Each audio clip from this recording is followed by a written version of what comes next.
किसी भी देश की संस्कृति को जानने के लिए पहले उसके इतिहास को जानना जरूरी है। भारत में समय समय पर अनेकों साम्राज्यों की उत्पत्ति हुई। वक्त के साथ साथ कई साम्राज्यों ने, कई राजवंशों ने इतिहास में अपनी अलग छाप छोड़ी। ऐसा ही दक्षिण भारत का एक गौरवशाली साम्राज्य है विजयनगर।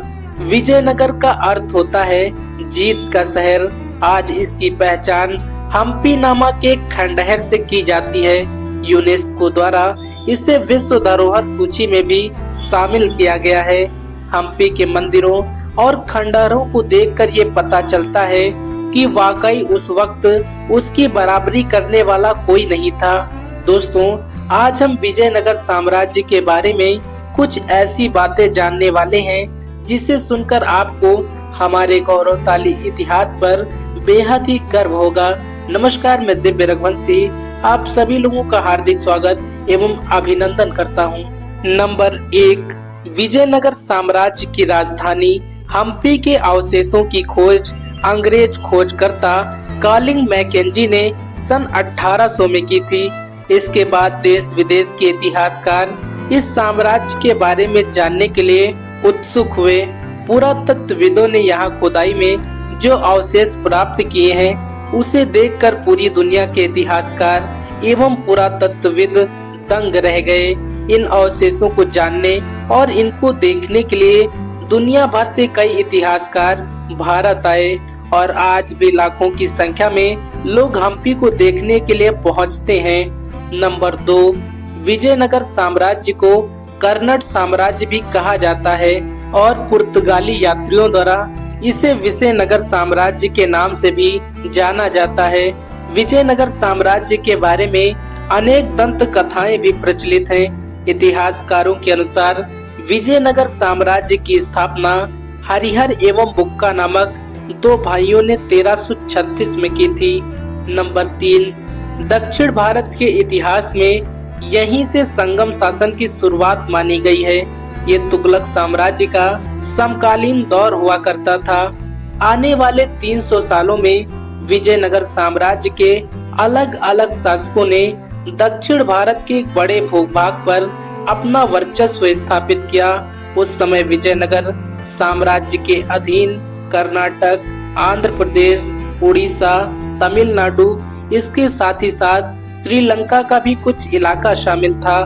नंबर 4, विजयनगर साम्राज्य के शासक धन और वैभव के साथ साथ अपनी नायाब किलेबंदी और भव्य बाजारों के लिए भी दुनिया भर में प्रसिद्ध थे। कई अलग अलग देश के यात्रियों ने यहाँ के बाजारों के बारे में अपनी पुस्तक में लिखा है। नंबर 5, कृष्णदेवराय विजयनगर साम्राज्य के सबसे प्रतापी एवं सफल राजा बने। कृष्णदेवराय ने 1509 से लेकर 1539 तक शासन किया और विजयनगर साम्राज्य को उस समय भारत का सबसे शक्तिशाली और सबसे बड़ा साम्राज्य बनाया। नंबर 6, कृष्णदेवराय के समय में विजयनगर साम्राज्य सैनिकों की दृष्टि से भारत का बहुत ही शक्तिशाली राज्य बन गया था। उनके शासनकाल में 1.5 लाख घुड़सवार, 85,000 पैदल सैनिक, 20,000 रथ, 64,000 हाथी और 15,000 तोपों की सेना मौजूद हुआ करती थी। नंबर 7, विजयनगर की भव्यता देखकर पुर्तगाली यात्री डोमिंगो वेस ने शहर की तुलना उस समय के विश्व के सबसे भव्य शहर रोम से की थी। वेस ने इस नगर को विश्व का सबसे अच्छा भंडारण वाला शहर बताया था। वेस ने विजयनगर साम्राज्य में हर चीज के सस्ते होने का भी खास तौर से जिक्र किया है। नंबर 8, 15वीं शताब्दी में भारत के राजदूत अब्दुल रज्जाक भारत के कालीकट आए। उस समय विजयनगर साम्राज्य के शासक राजा देवराय द्वितीय हुआ करते थे।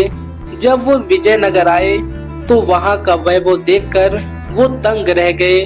उन्होंने अपने दस्तावेजों में लिखा है कि विजयनगर के राजा ऊंचे ऊंचे 40 स्तंभों वाले आलीशान दरबार में बैठे थे। राजा की दूसरी तरफ कई ब्राह्मण और अन्य लोग बैठे थे। राजा देवराय ने हरे साटन की चमकदार पोशाक और मोतियों का हार पहन रखा था। विजयनगर साम्राज्य के बारे में अब्दुल रज्जाक आगे लिखते हैं कि इस साम्राज्य का हर व्यक्ति सोने और चांदी के आभूषण पहनता था। नंबर 9, विजयनगर साम्राज्य की किलेबंदी 7 घेरों की थी। ऊंची दीवारों से न केवल किले को घेरा गया था, बल्कि कृषि क्षेत्र और जल स्रोतों, इसके साथ साथ अन्य उपयोगी वस्तुओं को भी घेरेबंदी में रखा गया था। नंबर 10, बाबर ने अपनी आत्मकथा तुजु के बाबरी में कृष्णदेवराय को भारत का सबसे शक्तिशाली शासक बताया है। कृष्णदेवराय के दरबार में 8 सर्वश्रेष्ठ कवि रहते थे, जिन्हें अष्टदिग्गज कहकर संबोधित किया जाता था। दोस्तों, आपने तेनालीराम की कहानी तो जरूर सुनी होगी। तेनालीराम कृष्णदेवराय के दरबार में ही रहते थे और उनके परम मित्र थे। तो दोस्तों, आपको ये जानकारी कैसी लगी और आप विजयनगर साम्राज्य के बारे में और क्या क्या जानते हैं, कमेंट बॉक्स में हमें अपनी राय जरूर बताएं। कल फिर से मिलेंगे एक नई वीडियो के साथ। तब तक के लिए जय हिंद, जय भारत साथियों।